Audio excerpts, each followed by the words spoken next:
Buenos días o buenas tardes para cuando vean esto.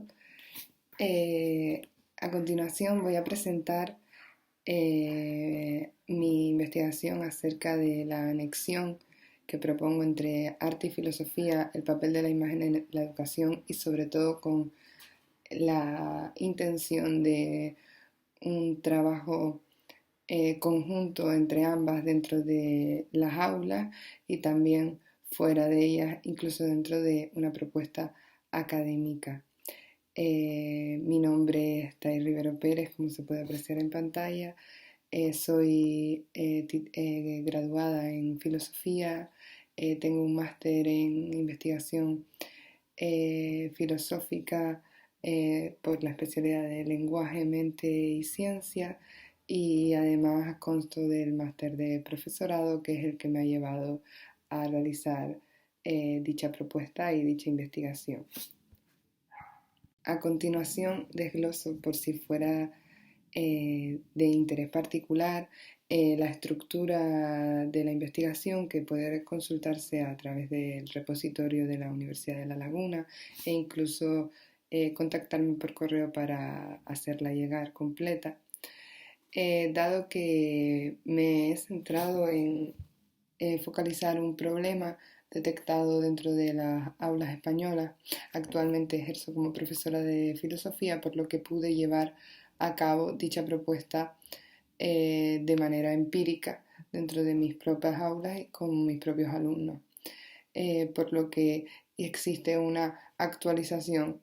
de esta propia investigación con unos resultados palpables y apreciables a lo largo de las evaluaciones. Yo centré mi propuesta en partir desde un problema, que es cuál es el estigma dentro de las aulas españolas de la filosofía y en general cuál es el estigma que existe con la filosofía, dado que yo creo que es completamente extrapolable. Y a través de ahí construir un discurso donde arte y filosofía, dado sus paralelismos históricos, presentan mucha afinidad para un tratamiento conjunto y no solo dentro de, como estaba diciendo, no solo dentro de las aulas cuando veamos el desarrollo de la propuesta, sino también incluso un propio desarrollo de enfoque académico, dado que ambas disciplinas son disciplinas demasiado humanas, robándole la expresión o tomando la expresión de Nietzsche, y parten y nacen de nosotros mismos, por lo que su conjunción puede llegarse a presentar finalmente incluso como necesaria. Voy a tratar de mostrar, tal y como dije en la diapositiva anterior, el paralelismo intrínseco que existe tanto en la historia de la filosofía como en la historia del arte acerca de las crisis que ambas sufren tras el nacimiento de las ciencias empíricas y cómo estas disciplinas tienen que buscar y repensar un nuevo objeto de estudio o focalizarse en otro tipo de intereses para no quedar abocadas al entretenimiento, a un pasatiempo o a cualquier forma de símil como esta. De lo que se trata es de mostrar dos ideas fundamentales con esta exposición. La primera de ellas es cómo la filosofía y el arte en la contemporaneidad se necesitan en uno al otro, y por otro, cómo introducir el arte como centro de interés del alumnado para así generar dentro del aula de filosofía una mejor comprensión de la realidad, una posición en la que sean capaces los alumnos y seamos capaces de ver o entender la realidad de forma holística, panorámica, donde no los conocimientos estén encajonados y no haya una interrelación entre ellos, sino que se pueda construir un conocimiento transversal y que aboque a un pensamiento reflexivo, que es uno de los mayores pilares del currículum educativo dentro de la filosofía. El problema que hemos detectado, del que partimos esta investigación, es el de repensar el papel de la filosofía en las aulas españolas. Voy a centrarme, como ya he dicho, del panorama educativo español, pero esto es extrapolable a cualquier situación similar o apreciable dentro de cualquier tipo de aula en otros países. La filosofía en España ha sufrido muchos vaivenes debido a la cantidad de cambios en las legislaciones con respecto a las leyes educativas, por lo que siempre está como tambaleándose en cierto sentido, dado que la quitan y la ponen dependiendo de la opción que se elija de bachillerato, luego dependiendo de cuál sea el enfoque dentro de la educación secundaria, y todo el mundo sale en defensa, por así decirlo, de la filosofía, con que la filosofía debe estar en las aulas y por supuesto que debe estar en las aulas, dado su, dado su capacidad para el desarrollo del pensamiento. El problema es que, o el problema detectado es que el enfoque de esta no presenta para nada, dicho mal y pronto, un buen marketing, ni existe o parece existir para el alumnado una interrelación entre la filosofía y el resto de las disciplinas. Por lo tanto, mi propuesta va a partir desde este repensar el papel y repensar qué se está haciendo dentro del aula de filosofía y cómo se está haciendo. Para el desarrollo de esta propuesta debemos partir, o al menos el posicionamiento con respecto a ella es que partimos de dos presupuestos. Uno, que se puede enseñar filosofía, dado que es un, como ya hemos dicho, un producto cultural humano y solo nosotros somos aquellos capaces de desarrollarlo y desempeñarlo y por lo tanto de enseñarlo. Y por otro, que se puede aprender a filosofar. No nos limitamos simplemente a un posicionamiento ante que se enseñan contenidos de filosofía, como de historia de la filosofía, qué dicen los autores, sino cómo desenvolvernos en un panorama en el que el filosofar es posible y la reflexión es posible, sobre todo para el objetivo que aparece al otro lado de la pantalla, que es el desarrollo del pensamiento crítico, la necesidad de poder mirar la realidad desde un paso atrás, que para mí eso representa sobre todo la filosofía, dar un paso atrás con respecto a la realidad para poder mirarla incluso desde una tercera persona, el qué está pasando, qué está ocurriendo, cómo se muestran las relaciones. Eso va a ser el objetivo fundamental que queremos desarrollar y trabajar. Nuestra propuesta se va a basar y se va a centrar sobre todo en enseñar filosofía a través del arte moderno y el arte contemporáneo. En la siguiente diapositiva explicaremos o trataremos de defender la diferencia que existe entre ambos, pero queremos partir desde este punto, sobre todo porque, dado como hemos mencionado que con las ciencias empíricas sufren ambas disciplinas una crisis, pero a destiempo, por así decirlo, el giro subjetivista de la filosofía ya comienza con Descartes, pero dentro del panorama artístico, sobre todo con el comienzo del arte moderno, que suele marcarse entre el último tercio del siglo XIX, ambos tienen que redireccionarse y tienen que buscar un nuevo objeto de estudio y una nueva función que desempeñar en el mundo. Es por ello por lo que queremos partir desde este punto y sobre todo porque en ambas disciplinas se propone una autocrítica y una autorreflexión de los medios y de cómo pensar. La fundamentación teórica de nuestra propuesta se erige sobre todo en este apartado, en el que destacamos la necesidad de la estética a la hora de la anexión de arte y filosofía.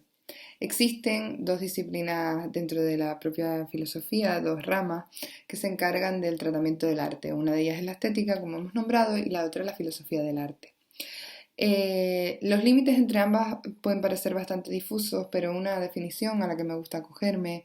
de Gilsen es que la estética piensa la relación o se establece más entre la relación entre el espectador y la obra artística, y por otro lado la filosofía del arte establece la relación entre la obra artística y el propio artista que crea la obra. Los dos apartados fundamentales en los que enmarcamos dicha propuesta es, como vemos en pantalla, la ruptura que puede existir entre arte moderno y arte contemporáneo. Sobre todo nos centramos en dos autores en esta propuesta, que son Greenberg y Danto, Arthur Danto, que ambos son críticos de arte, y por otro lado, el valor y el papel de la imagen. Todo ello configura una posibilidad de un nuevo trasfondo dentro de las aulas de filosofía.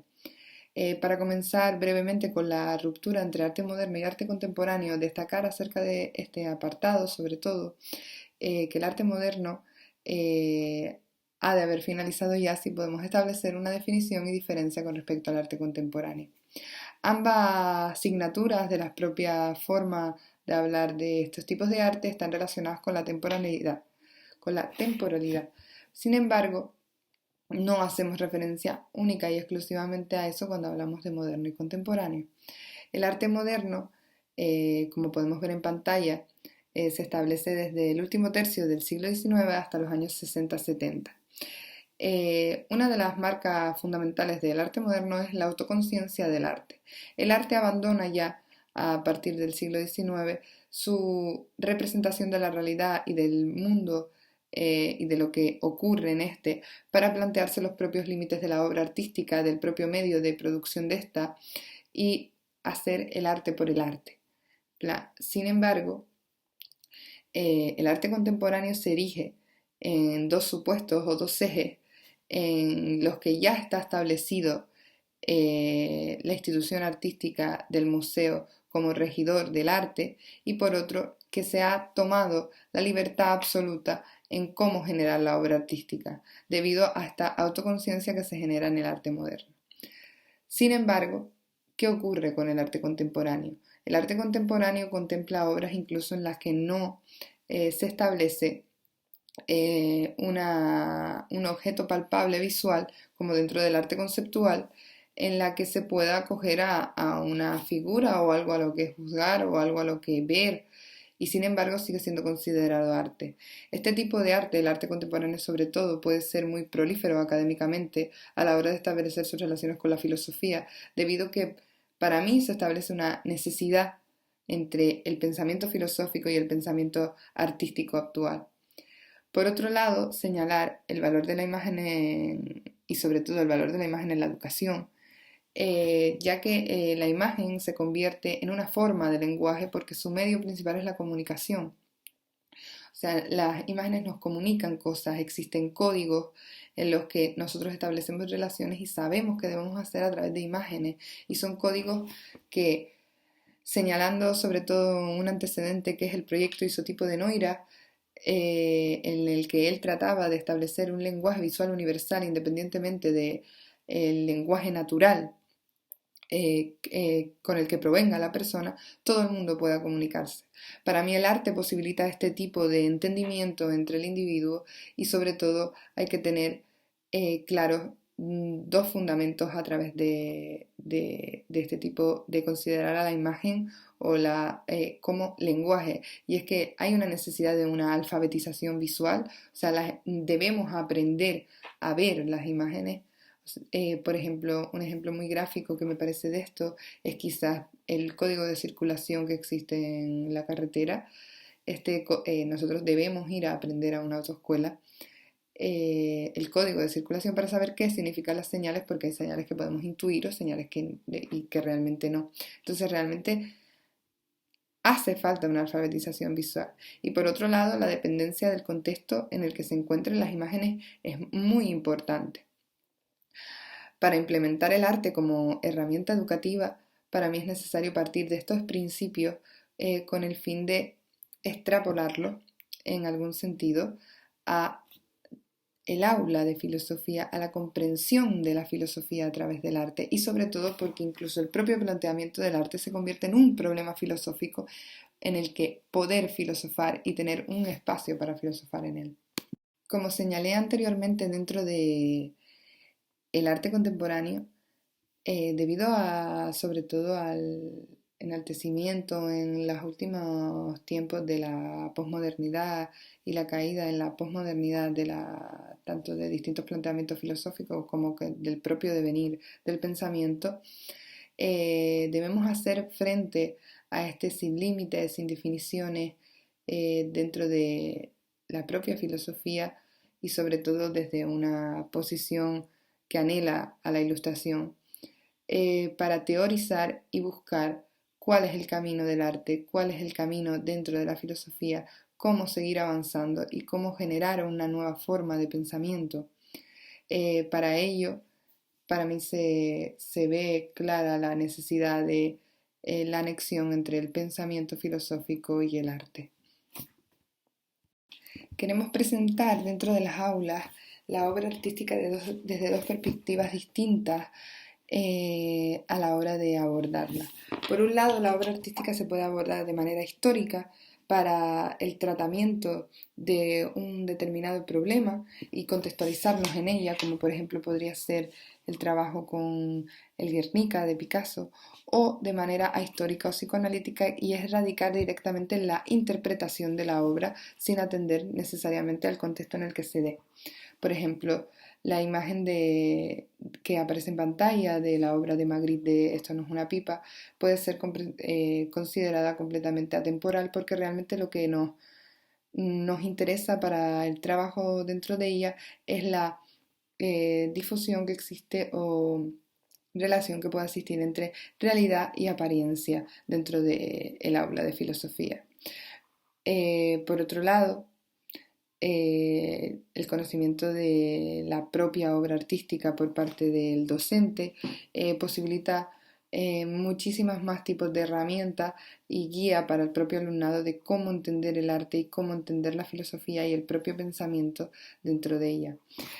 Nosotros apostamos por un interés bastante general y necesario de la comprensión de estas vías humanas de expresión, tanto de pensamiento como de obra artística, para la asunción de nuestro papel en el mundo y nuestro desarrollo como seres humanos. Por último, con el fin de sintetizar y anexionar todas las ideas trabajadas a lo largo de esta presentación, me gustaría no solo señalar aquellas que están en pantalla, sino actualizar el cuarto punto, ya que señalo ahí que la propuesta es teórica, pero sin embargo he podido llevarla a cabo a través de este curso académico en las aulas y he recibido unos resultados muy satisfactorios de lo que aquí pretendíamos exponer. La investigación en arte desde la filosofía es un requerimiento social y cultural. Creo que esto puede mostrarse o se ha mostrado a través del trabajo, sobre todo por la relación intrínseca que existe entre la filosofía y el arte como productos culturales humanos y solo humanamente humanos. Además de ello, implementar las artes dentro del aula permite revitalizar el papel de la filosofía y crear nuevas formas de ver y entender el mundo, de manera interconectada entre los saberes humanísticos. Esto potencia una visión panorámica de la realidad, donde los conocimientos de campos particulares pueden engranarse unos con otros. Esta visión ayuda al alumnado a desarrollar de forma competente una comprensión y entendimiento del lugar en el que habita. La posibilidad que nos ofrece la anexión de las artes y la filosofía ataca de entrada a los prejuicios que se pueden tener sobre la disciplina filosófica y su utilidad en el mundo contemporáneo. Si hubiera que destacar un valor utilitario de la filosofía, que para mí no es necesario porque el conocimiento tiene valor por sí mismo, esta forma de realizar filosofía sería una de ellas. El cuarto punto, como ya señalaba al principio, señalaba que nuestra propuesta era teórica. Sin embargo, la he llevado a la práctica y he creado con mis alumnos en distintos temas una forma de interrelacionar su temario con el arte. Por un lado, antes de establecerle el tema en sí a trabajar, ponerle una propuesta artística para que puedan ellos sacar distintos tipos de interpretaciones acerca de lo que podemos dar a continuación o de cómo establecer una relación con la obra artística. Y por otro, además he fomentado la creatividad del propio alumnado no solo estableciendo relaciones con obras artísticas, sino haciendo que ellos creen sus propias obras artísticas y que me expliquen la relación que existe para ellos con lo que estamos trabajando y su creación artística. Todo ello con el fin de que el alumnado no solo potencie el pensamiento crítico, que es fundamental, sino además la propia creatividad del alumno y de la generación de un producto humano o un nuevo producto humano. Y por último, señalar la unión entre arte y filosofía dentro de un aula no solo aboca a la persecución efectiva de los objetos propuestos académicamente, sino que además enriquece la formación cultural, social, política, estética y moral del alumnado, lo que atañe directamente a la inmersión en el pensamiento filosófico y aprender a filosofar. Y para finalizar, dar las gracias a todas aquellas personas que vean esta presentación y al comité organizador de este Congreso de Nuevas Humanidades y sobre todo destacar el papel de la persona que me dirigió el trabajo o la propuesta y estuvo conmigo, que es Modesto Gómez, que sin él no podría haber llegado a cabo dicha investigación. Muchísimas gracias.